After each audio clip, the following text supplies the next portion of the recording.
অভিযোগ সংশ্লিষ্ট জনাব আবু হেনা মোহাম্মদ মুস্তফা কামাল ওরফে লোটাস কামাল, সাবেক অর্থমন্ত্রী,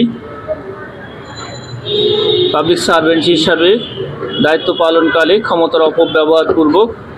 অসৎ উদ্দেশ্যে অসাধু উপায়ে অর্জিত জ্ঞাত আয়ের উৎসের সাথে সঙ্গতিবিহীন 27,52,00,000 টাকার বেশি মূল্যের সম্পদের মালিকানা অর্জন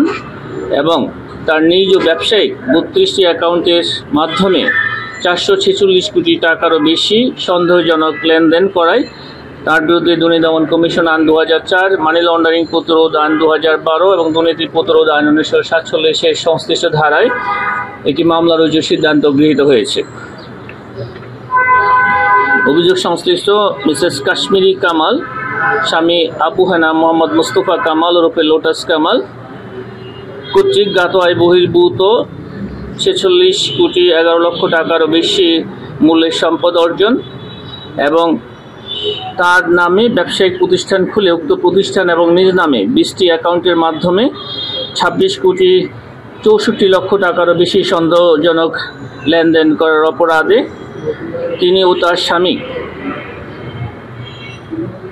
জনাব আবু হেনা মুস্তফা কামাল এবং মিসেস কাশ্মীরি কামালের বিরুদ্ধে দুর্নীতি দমন কমিশন আইন 2004 এবং দুর্নীতি প্রতিরোধ আইন 1947, মানি লন্ডারিং প্রতিরোধ আইন 2012 এবং দণ্ডবিধি সংশ্লিষ্ট ধারায় আরও একটি মামলা রুজুর সিদ্ধান্ত গৃহীত হয়েছে। জনাব কাশফি কামাল, পিতা আবু হেনা মোহাম্মদ মুস্তফা কামাল ওরফে লোটাস কামাল কর্তৃক 31,78,00,000 টাকারও বেশি মূল্যের জ্ঞাত আয় বহির্ভূত সম্পদ অর্জন এবং তিনি নিজ এবং ব্যবসায়িক 38টি অ্যাকাউন্টের মাধ্যমে 177,48,00,000 টাকারও বেশি সন্দেহজনক লেনদেন করেছেন মর্মে অনুসন্ধানকালে প্রমাণিত হয়েছে। উক্ত টাকা তার পিতা জনাব আহমদ মুস্তফা কামাল ওরফে লোটাস কামাল সংসদ সদস্য মন্ত্রী থাকাকালীন সময়ে ঘুষ ও দুর্নীতির মাধ্যমে অসাধু উপায়ে অর্জন করে তা হস্তান্তর, রূপান্তর, স্থানান্তর করার অপরাধে মানি লন্ডারিং প্রতিরোধ আইন 2012 এবং দুর্নীতি প্রতিরোধ আইন 1947 এবং দণ্ডবিধি সংশ্লিষ্ট ধারায় তাদের দুজনের বিরুদ্ধে আরও একটি মামলা রুজুর সিদ্ধান্ত গৃহীত হয়েছে।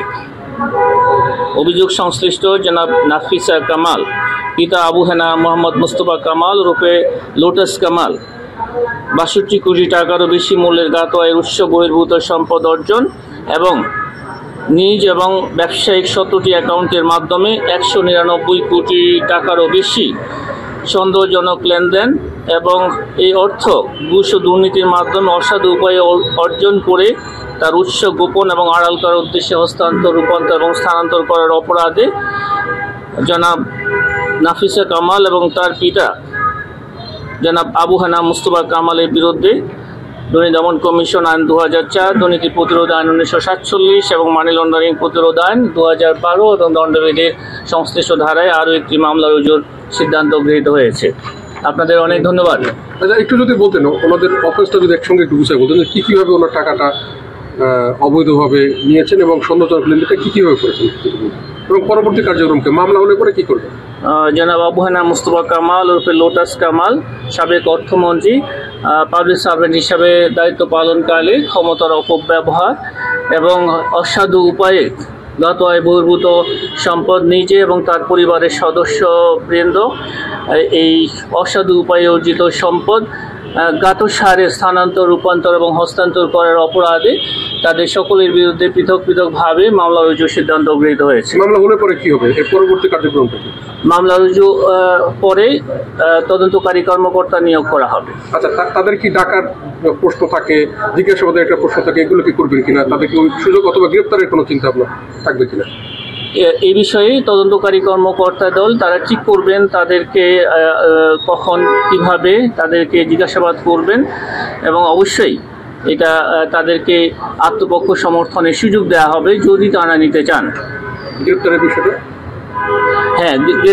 অবশ্যই যারা এজাহারভুক্ত আসামি থাকবেন আমাদের তদন্তকারী দল এই বিষয়ে তাদের গ্রেপ্তারের অভিযান অব্যাহত রাখেন। এই ক্ষেত্রেও সুনির্দিষ্টভাবে তাদের লোকেশন যদি জানা যায় এবং আপনারাও যদি